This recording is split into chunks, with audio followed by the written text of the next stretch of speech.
El lema de este campamento, ¿cuál es? La obra de la cruz. También podría haberse puesto como lema el mensaje de la cruz. O también podría haberse llamado el lema la palabra de la cruz. O también podría haberse llamado el lema el evangelio de la cruz. Yo quiero presentar en esta noche la cruz como una buena noticia, como un evangelio, como una buena nueva. Así que en el nombre del Señor los invito a disponerse a gozarse, a disfrutar la palabra.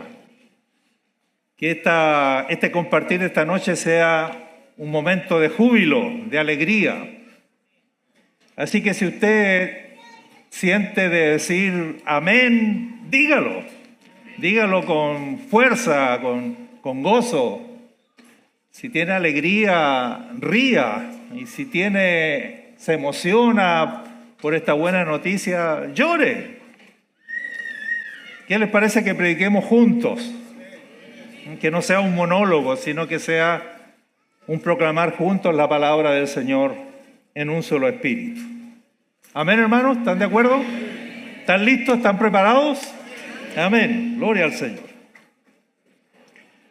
Vamos a leer en Gálatas capítulo 5, carta de Pablo a los Gálatas capítulo 5, versículo 11.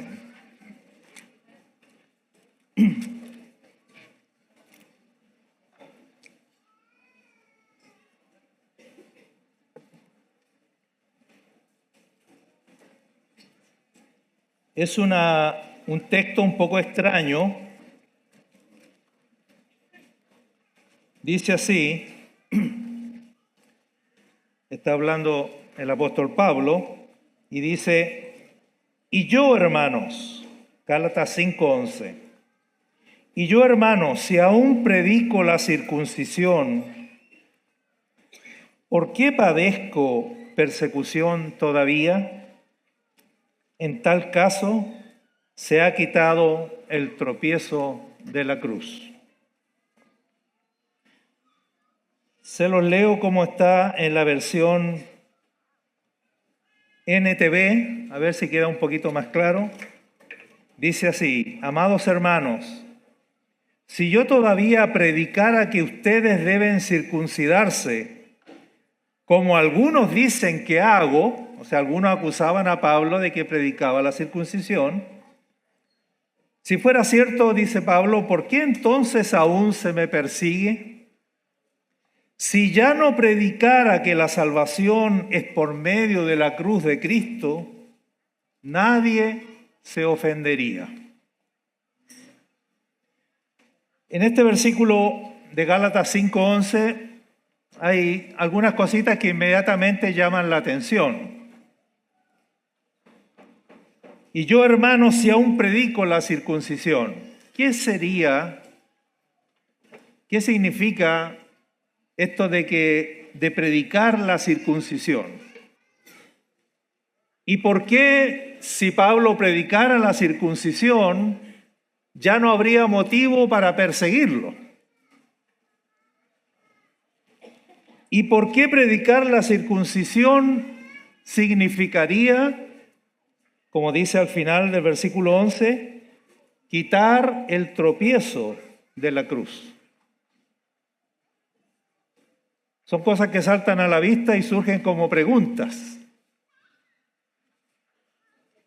En la Reina Valera dice tropiezo, en la NTV que les leí dice ofensa. O sea que la cruz puede hacer tropezar, la cruz puede ofender. Y la palabra griega, que en la Reina Valera se traduce como tropiezo y en la NTV se traduce como ofensa, la palabra griega es escándalon, que nosotros la usamos en español como el término escándalo. Si juntamos los tres términos, entonces diríamos que la cruz puede resultar ofensiva, la cruz puede resultar escandalosa para los oyentes. Y me anticipo a decirle, para la naturaleza humana caída, la cruz, a pesar de toda su belleza, puede resultar un tropiezo, una ofensa y un escándalo para la naturaleza humana caída. Y tendremos que ver por qué causa, por qué razón es esto. Eso pretendo explicar.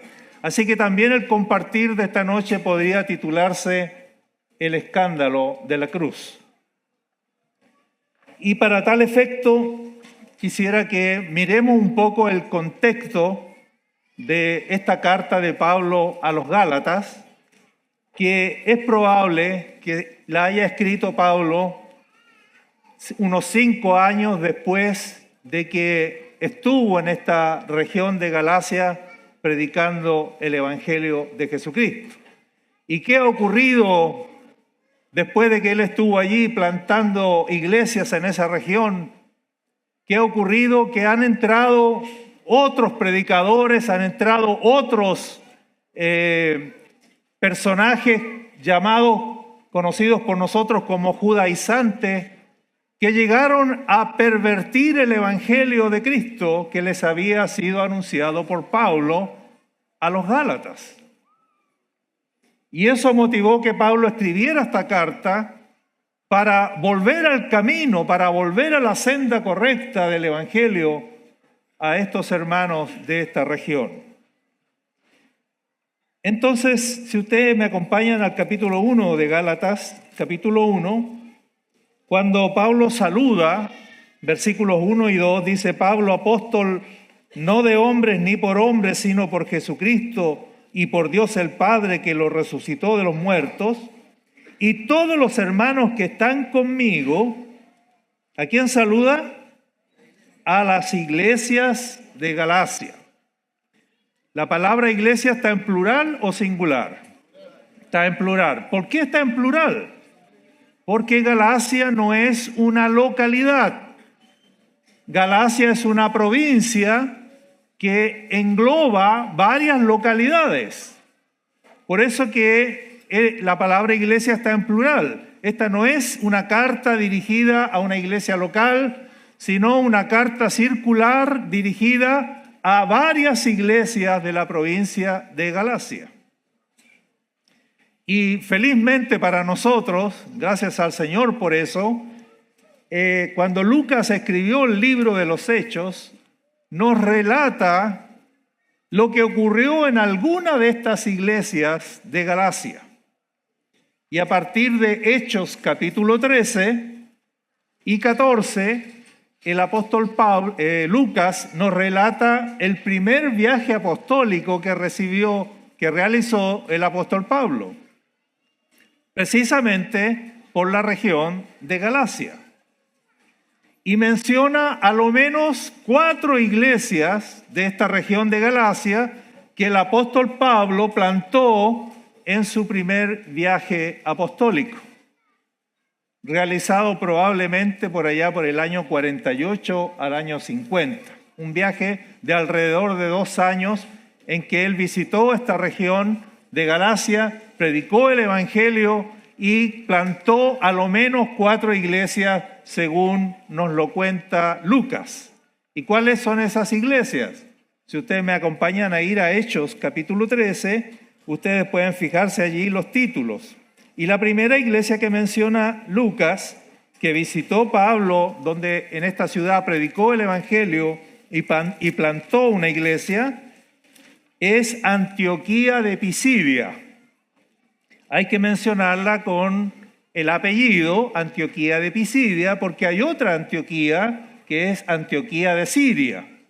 Entonces, para no confundirla y distinguir una de otra, la primera ciudad que recorrió en Galacia, según Lucas, fue Antioquía de Pisidia. Si ustedes tienen abierto ahí en Hechos capítulo 13, a partir del versículo 13, dice el título de la Reina Valera: Pablo y Bernabé en Antioquía de Pisidia. Luego menciona una segunda ciudad de Galacia, donde Pablo también plantó una iglesia, y esa se llama Iconio. y una tercera ciudad que se llama Listra. De la ciudad de Listra era Timoteo. Y una cuarta ciudad de Galacia llamada Derbe. Antioquía de Pisidia, Iconio, Listra y Derbe son 4 ciudades donde el apóstol Pablo predicó el evangelio de Jesucristo, plantó una iglesia en cada una de estas ciudades. Así que algo sabemos de las iglesias de Galacia por el libro de los Hechos también, según el relato de Lucas. Ahora, más bonito todavía y más interesante es que en una de estas 4 iglesias, Lucas registró lo que predicó el apóstol Pablo.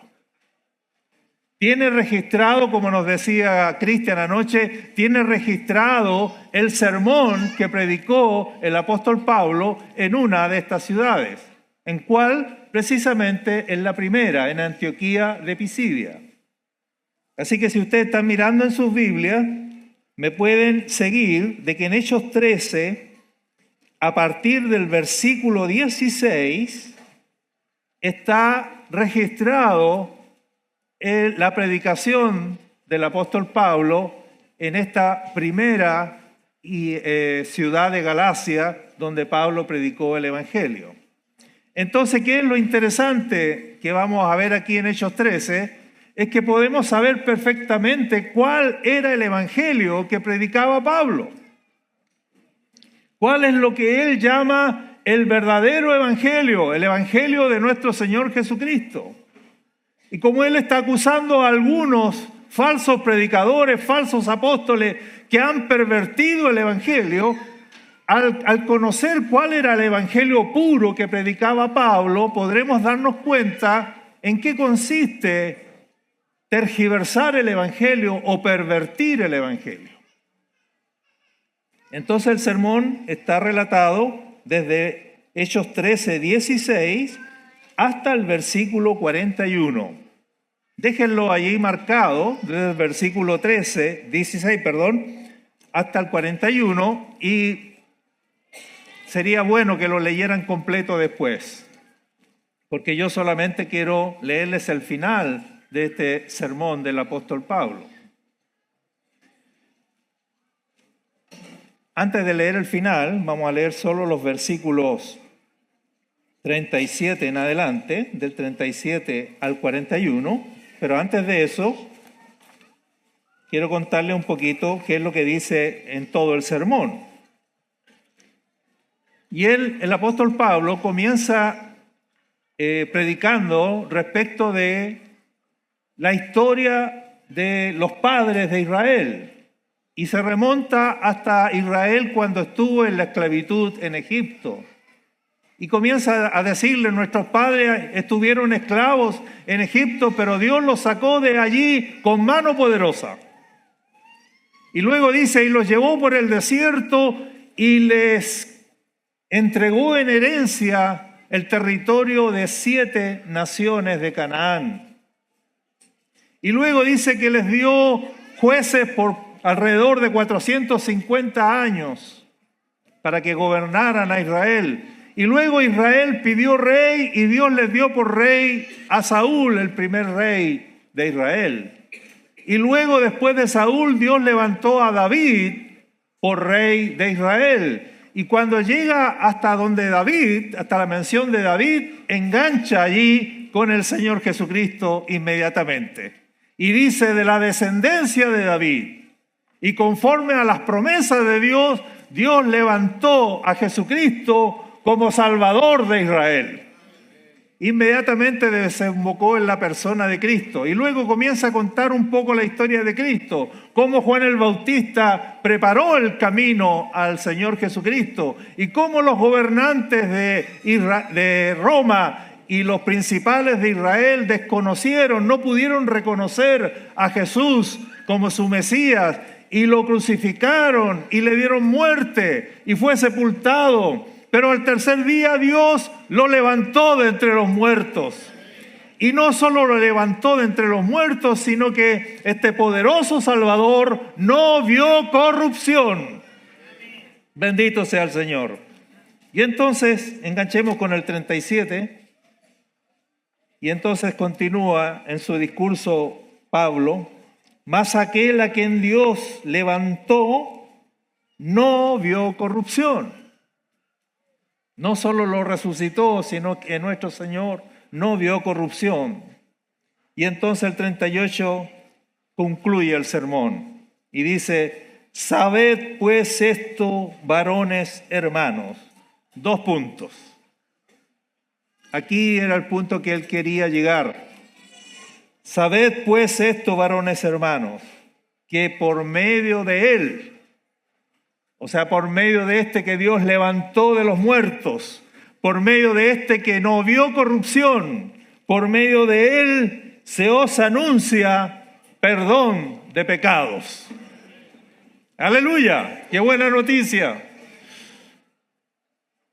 Sepan, hermanos, que por medio de él, de este que Dios levantó de entre los muertos y que no vio corrupción, se les anuncia a ustedes en esta noche que hay perdón de pecados por medio de Cristo Jesús.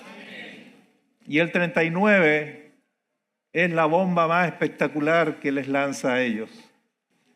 Y que de todo aquello de que por la ley de Moisés no pudisteis ser justificados, léalo conmigo, en él es justificado todo aquel que cree. Y que de todo aquello de que por la ley de Moisés no pudiste ser justificados, quiero decirle, dice Pablo, que en él, en Jesucristo, es justificado todo aquel que cree. ¡Aleluya! ¡Qué tremenda noticia! Nosotros no podemos aquilatar o valorar bien el impacto del evangelio que está predicando Pablo, porque todavía no le he contado, o a lo mejor ustedes ya lo ubican eso.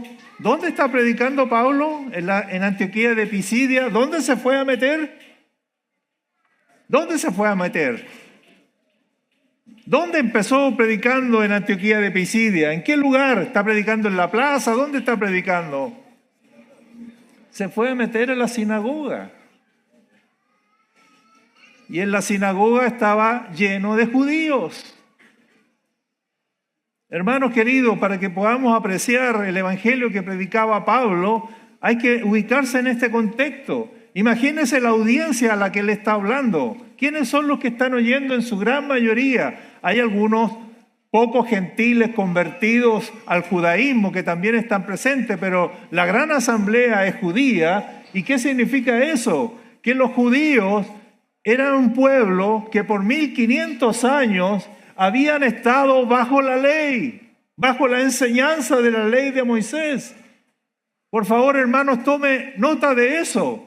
Por 1500 años, de padres a hijos, de abuelos a nietos, de generación en generación, se les había enseñado a los judíos que para alcanzar la vida, que para alcanzar la aprobación de Dios, para alcanzar la salvación de Dios, para alcanzar la justicia de Dios, había que guardar los mandamientos de Dios.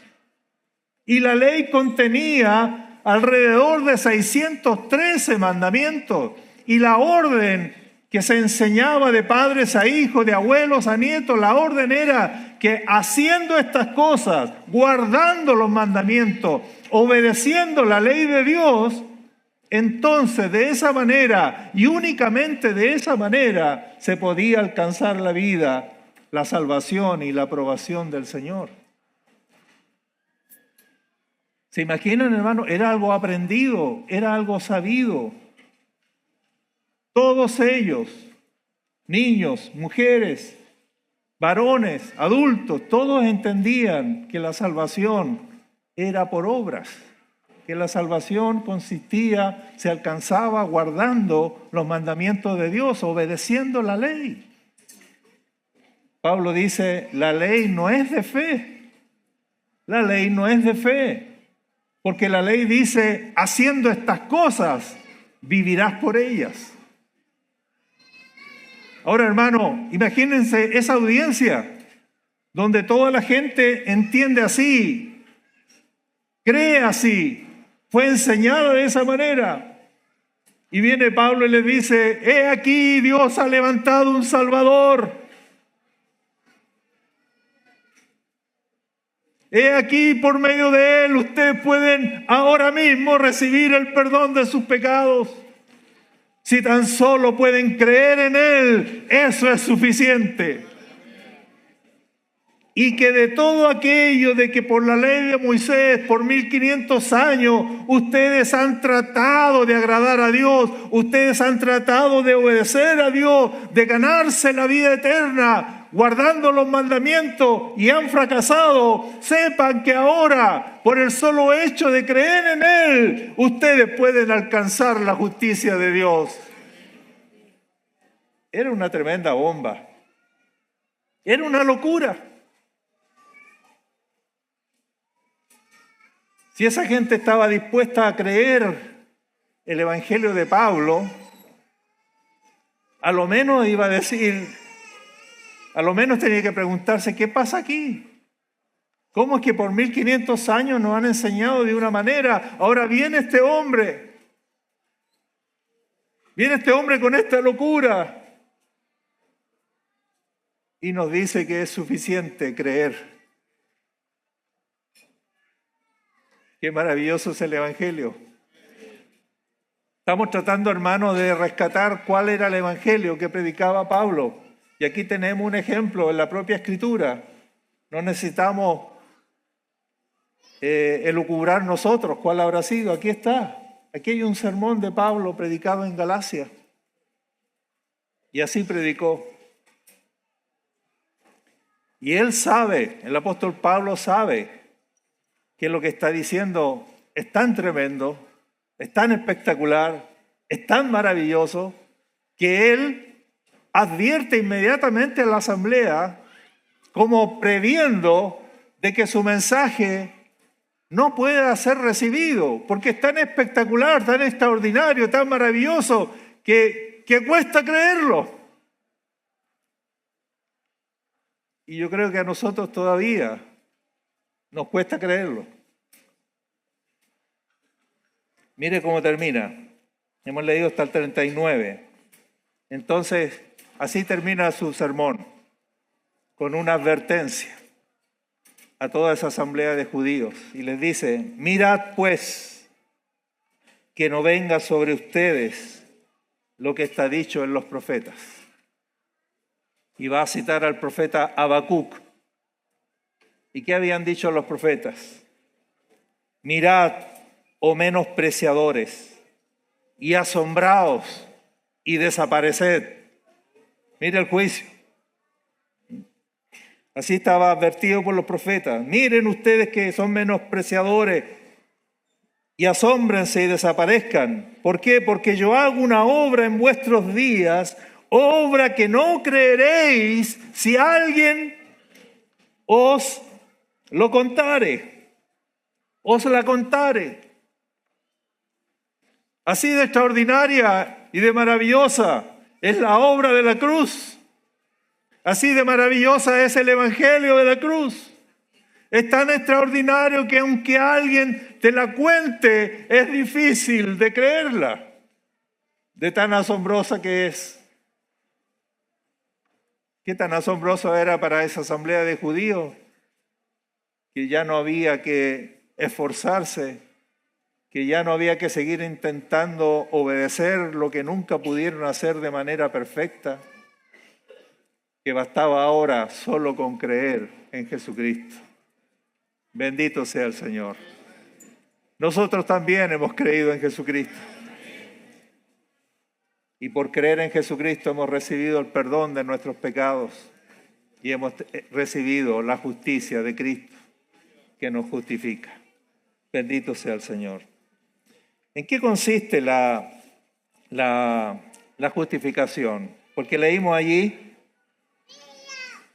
de nuevo el 39, y que de todo aquello de que por la ley de Moisés no pudiste ser justificados, en él es justificado todo aquel que cree. ¿Qué es justificar? ¿Qué es justificar? Pidámosle al mismo Pablo que nos explique. Por favor, vamos a Romanos capítulo 4, versículos 5 al 8. Para no dar yo una definición de justificación, sino escuchemos al mismo Pablo que entiende cuando él dice que el que cree en Cristo es justificado delante de Dios. Capítulo 4, versículos 5 al 8. Mire cómo lo explica el propio Pablo en la carta a los Romanos. Romanos 4, 5 al 8. Mas al que no obra, dice Pablo, sino cree en aquel que justifica al impío, mire lo que tenemos que hacer. No obramos, pero creemos en aquel que justifica al impío. Léalo conmigo, ¿qué pasa? Su fe le es contada por justicia. Se lo leo como está en la NBI, le va a quedar un poquito más claro. Dice, sin embargo, al que no trabaja, sino cree en el que justifica al malvado, se le toma en cuenta la fe como justicia. Eso es ser justificado delante de Dios. ¿Qué pasa? ¿Qué hay que hacer para ser justificado delante de Dios? Creer. ¿Y qué pasa cuando crees? Ese creer equivale a haber hecho toda la justicia que Dios demanda de ti. Hay un intercambio aquí, o hay una equivalencia. Lo que tenemos que hacer nosotros es creer. Y por el hecho de creer, esa fe nos es contabilizada como haber hecho toda la justicia que Dios nos demanda. ¡Aleluya! ¡Qué maravilloso! ¿Qué haces tú? Solamente creer. Y delante de Dios apareces como habiendo guardado todos los mandamientos. Apareces delante de Dios con una justicia tan perfecta como la de Cristo. Pero tú no hiciste ninguna obra de justicia. Tú no hiciste ningún acto de justicia. Solo has creído. Solo has creído en Jesucristo. Y Cristo ha sido hecho tu justicia. Y delante de Dios estás justificado, estás declarado justo y estás hecho justo por el solo hecho de creer en Jesucristo. Qué descansador esto, hermanos. Qué descansador. Lo que han compartido los hermanos que me han antecedido tiene que ver cómo esta verdad, ahora los efectos de esa verdad, van haciendo de nuestra vida, en la vida práctica, se vaya convirtiendo en una vida de justicia.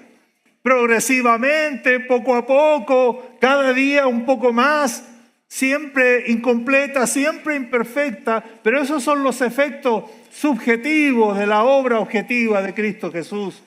Pero yo estoy hablando de la obra objetiva, del hecho, de lo que ocurrió en la cruz de Cristo, por el solo hecho de creer en Él. Tú has sido justificado delante de Dios. Tu fe se te ha contado como justicia. ¡Gloria a Dios! ¡Qué extraordinario! Estamos perfectamente justos delante de Dios. Y todo lo que hemos hecho es creer. ¿Es demasiado maravilloso para que sea verdad? Debe haber una trampita, ¿no es cierto? Como que la naturaleza humana dice aquí, tiene que haber algo, no puede ser tanto.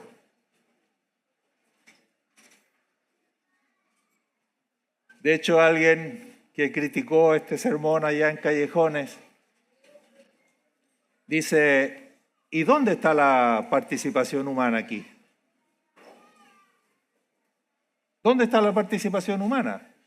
Y la participación humana está clarita aquí. ¿Cuál es la parte que tenemos que hacer nosotros? Creer. ¿Lo leyeron conmigo estábamos en Hechos? Como decía, en Él es justificado ¿Cuál es la frase? Todo aquel que cree. Qué importante que diga todo. No deja a nadie afuera. ¡Aleluya!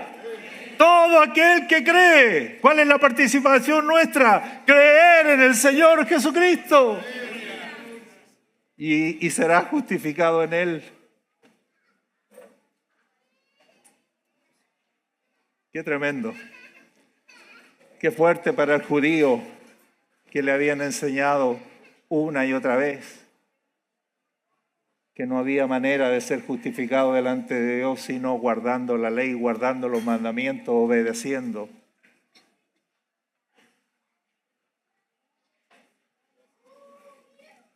Gracias al Señor. Hermano, la participación nuestra es creer. ¿Has creído? ¿Has creído en el Hijo de Dios? ¿Has creído en la obra de la cruz? ¿Has creído en el Señor Jesucristo? Estás justificado delante de Dios con una justicia perfecta. Cristo es tu justicia delante del Padre.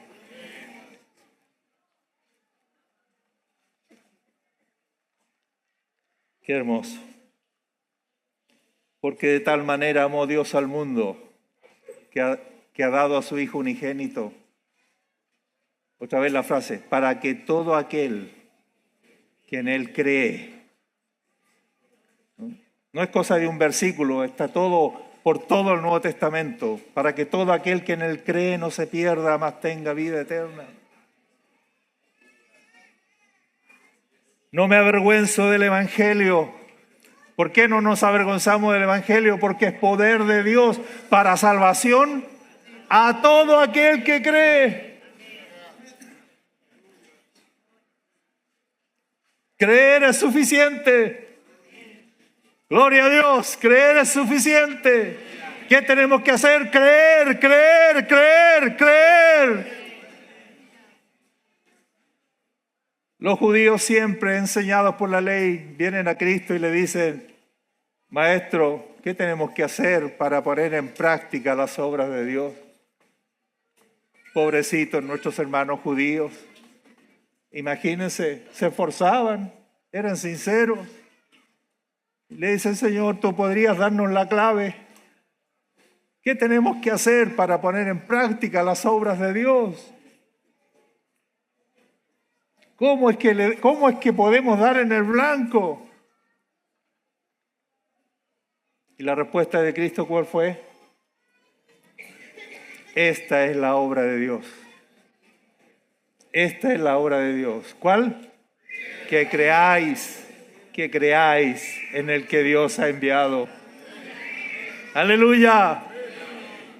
Cree en el Señor Jesucristo y serás salvo tú y toda tu casa. Cree en el Señor Jesucristo. Por gracia somos salvos por medio de la fe. ¡Aleluya! Por gracia somos salvos. Y esa salvación se recibe por medio de la fe. Ese es el Evangelio que predica Pablo. Justificados pues por la fe, tenemos paz para con Dios. Gloria a Dios. Justificados pues por la fe, tenemos paz para con Dios. No se necesita más. Qué bueno es recordar el Evangelio puro, el Evangelio verdadero,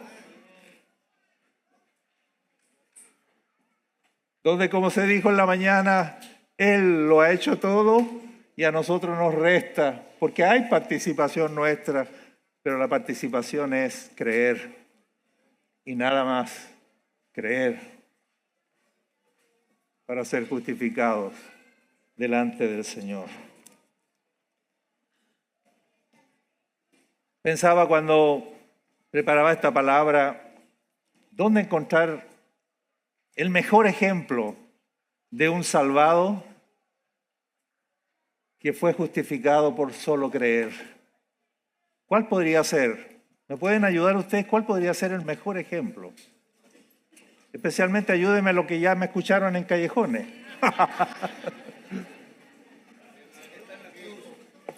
El ladrón.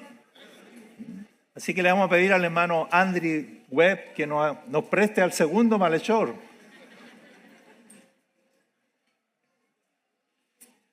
Ese que partió blasfemando contra Cristo, pero que algo le pasó en esas 3 horas, en esas 3 primeras horas que estuvo crucificado con Cristo.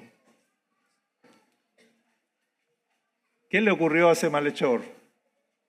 A ese criminal, a ese malvado.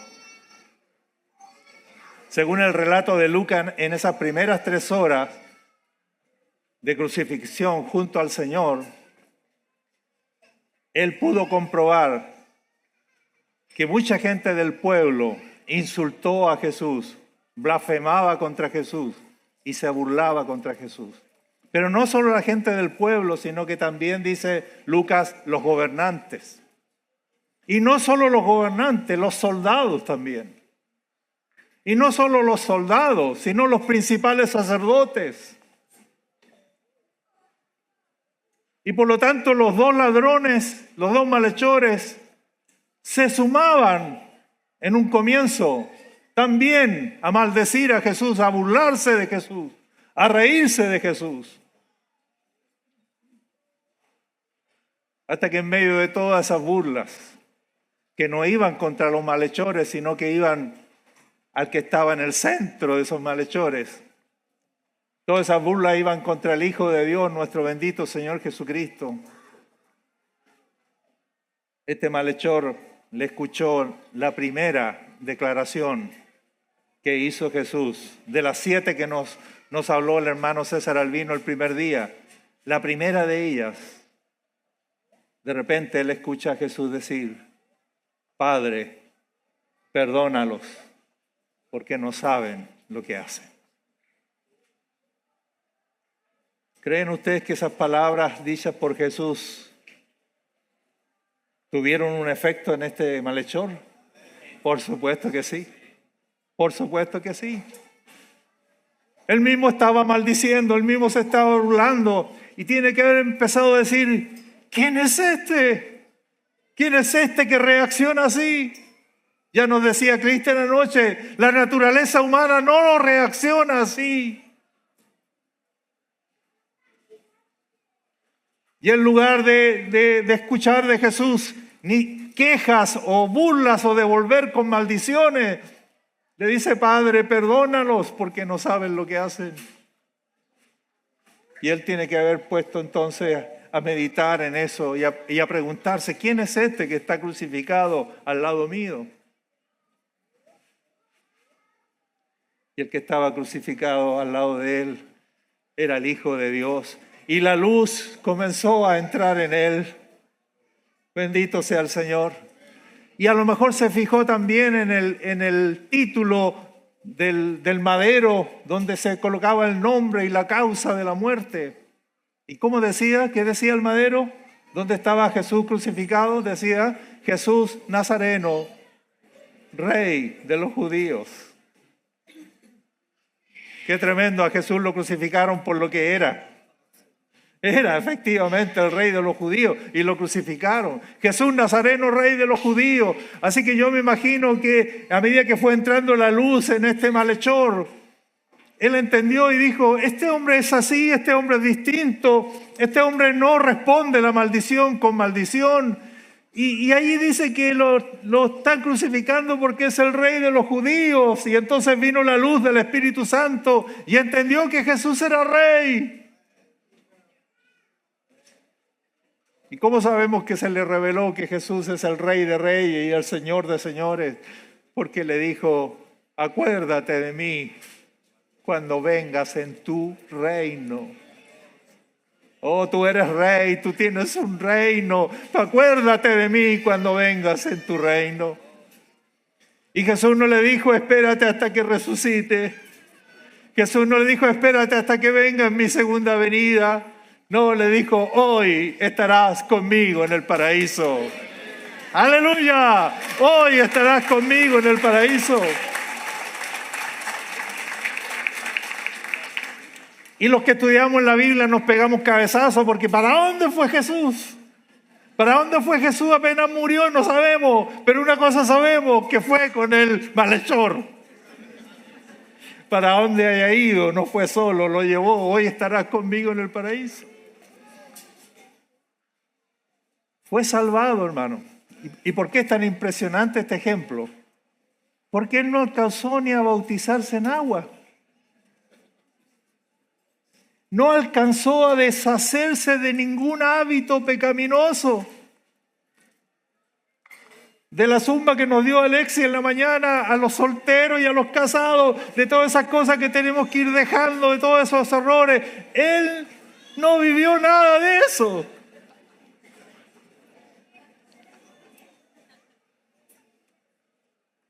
No alcanzó a guardar ningún mandamiento.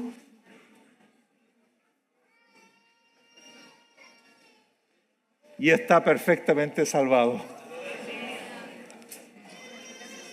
No sé, ¿lo creen o no? ¿O creen que él quedó medio chamuscado nomás así? Yo creo que él quedó tan perfectamente salvado como el apóstol Pablo. En otras cosas se diferencian grandemente, por supuesto. Pablo pudo vivir la vida cristiana y alcanzar muchas cosas que el ladrón no, pero en cuanto a la salvación, el ladrón quedó tan perfectamente salvado como el apóstol Pablo y como tú y como yo. El ejemplo más extraordinario. ¿Cómo fue salvado? Solo creyó. Ahora, hermano, como nosotros somos cuadraditos y nos gusta todo tenerlo reglamentado y cuadrado, nosotros decimos, ¿pero dónde recibió a Cristo como su Salvador personal? ¿En qué parte dice que levantó la mano y yo recibo a Cristo? Jesús no necesita eso, hermano. Jesús ve el corazón. Aleluya. Y ellos entendieron perfectamente. Jesús supo lo que había en el corazón de este malhechor cuando le dijo, acuérdate de mí cuando venga en tu reino. Y Jesús lo entendió perfectamente. Dijo, a este se le reveló quién soy yo. Y eso es suficiente. Así que le dijo, ven, hoy estarás conmigo en el paraíso. Bendito sea el Señor. Qué glorioso es el Evangelio de Jesús. Estoy predicando el Evangelio en esta noche. Hay alguno que todavía no conoce a Jesús. Hay alguno que todavía no ha creído en Él. Hágalo en esta noche. Crea en el Señor Jesús. Aprovecha la oferta. Claro.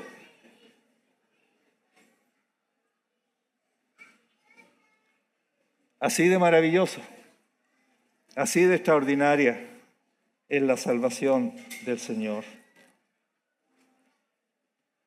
¿Cómo reaccionaron los judíos al mensaje? ¿Cómo reaccionaron? La lógica humana nos dice que debieron haberse, esto sí que es extraordinario, debieron haber creído todo y haber convertido esa sinagoga, la asamblea de esa sinagoga en una fiesta. Sacaron la silla y se pusieron a bailar y a danzar. ¿Fue esa la reacción?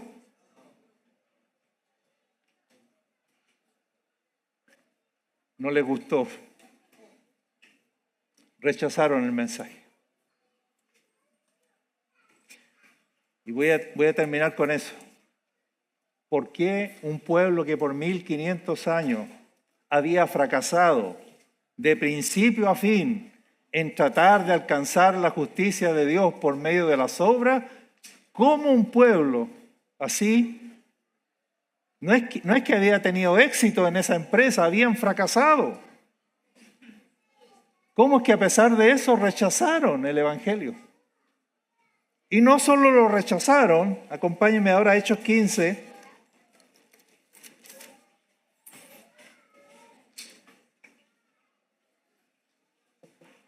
Miren lo que empezaron a hacer los judaizantes. Y llegaron a Galacia. Y atención con esto, porque ahora podemos entender qué es pervertir el Evangelio de Cristo. Y pervertir el Evangelio de Cristo no es lo que usted escucha en las redes sociales. Escucha a Pablo, esto es pervertir el Evangelio de Cristo. En el 15:1, Hechos 15:1, dice: entonces algunos que venían de Judea enseñaban a los hermanos, 2 puntos, si no os circuncidáis conforme al rito de Moisés, léalo conmigo, no podéis ser salvos.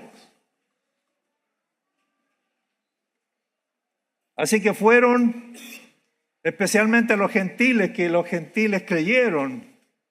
Para ellos fue una tremenda buena nueva y la tomaron. Fueron a donde ellos le dijeron: no, Señor, está bonito que haya creído, pero no es suficiente. Está bonito que haya creído, pero no es toda la verdad. ¿Qué le dijeron? Si no se circuncidan, no pueden ser salvos. ¿Qué están haciendo? Que es grave. Están diciendo: Cristo no es suficiente. Entonces dicen: es Cristo, pero más algo. Y esto está en la naturaleza humana, es una tendencia de la naturaleza humana. Querer agregar algo, querer añadir algo. Porque no puede ser tan lindo, no puede ser tan maravilloso, no puede ser tan fácil. Así que la tendencia es: agreguémosle algo. Sí, es Cristo, pero más la circuncisión. O si no, no pueden ser salvos.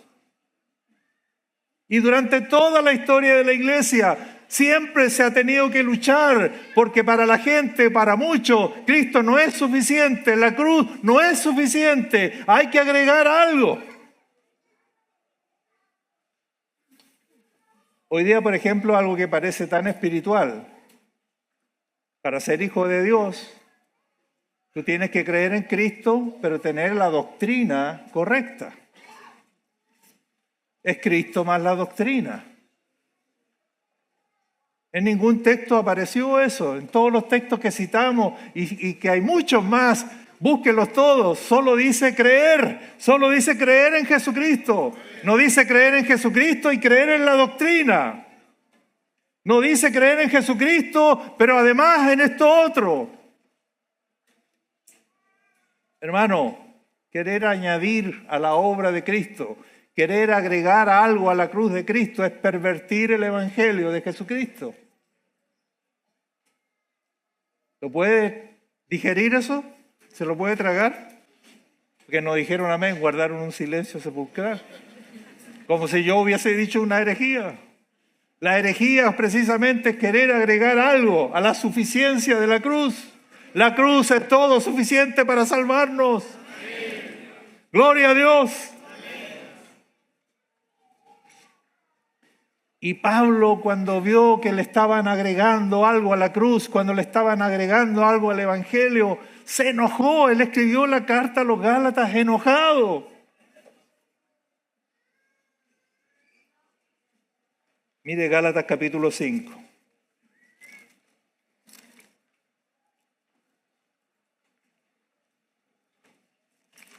Gálatas capítulo 5.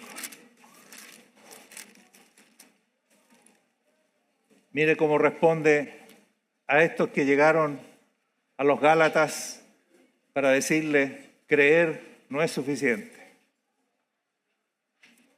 Creer en Jesucristo no es suficiente. Capítulo 5, versículo 1. Estad pues firmes en la libertad con que Cristo nos hizo libres, y no estéis otra vez sujetos al yugo de esclavitud. Que el Señor nos guarde, hermanos, a nosotros. Que no pongamos yugo sobre los redimidos de ningún tipo. Algunos les ponen yugo sobre la vestidura, sobre la vestimenta. A otros les ponen el yugo la doctrina. Si no crees esto, no eres hijo de Dios. Mire, 5:2. He aquí, yo Pablo, os digo que si os circuncidáis, léalo conmigo, de nada os aprovechará Cristo. Me quedan 5 minutos. ¿Notan lo fuerte? Que si os circuncidáis, o sea, si ustedes aceptan agregarle algo a la suficiencia de la cruz, si ustedes permiten que se les agregue algo a la obra de Cristo Jesús, de nada les servirá Cristo. Pablo en esto es radical. O te salva Cristo totalmente, o Cristo no te salva nada. ¿Es suficiente Cristo para ti? Amén. ¿Es la obra de Cristo suficiente para tu salvación? Amén. Así que si quieres se circuncidan, dice Pablo, pero sepan que de nada les aprovechará Cristo.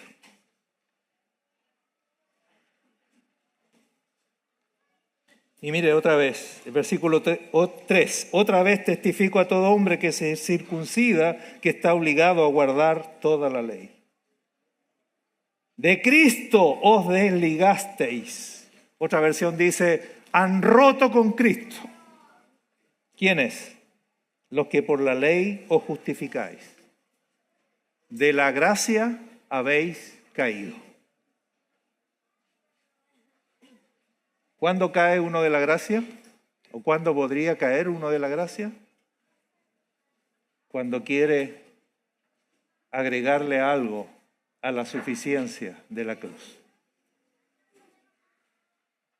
Y esta tendencia, hermano, es propia de la naturaleza humana caída. ¿Sabe por qué? Porque nosotros queremos tener no participación, porque nuestra participación es creer. Queremos tener gloria. Queremos tener, aunque sea un poquito de gloria. Por eso tropezaron en la cruz de Cristo. Por eso se escandalizaron con la cruz de Cristo. Porque la cruz de Cristo es todo suficiente y tú no necesitas agregarle nada. No metas tus manos sucias en una obra santa que Dios ha hecho. No se necesita. Pero uno quiere aplauso, uno quiere mérito, uno quiere reconocimiento. Uno quiere decir, Cristo me salvó, pero yo tenía un corazón sincero. Mentira, ¿quiere decir corazón sincero? Queremos aplauso. Y esta es la mala noticia. Vamos a terminar con una mala noticia. Aquí toda la gloria es para Jesucristo. Nosotros no tenemos gloria en esto. Gloria a Dios.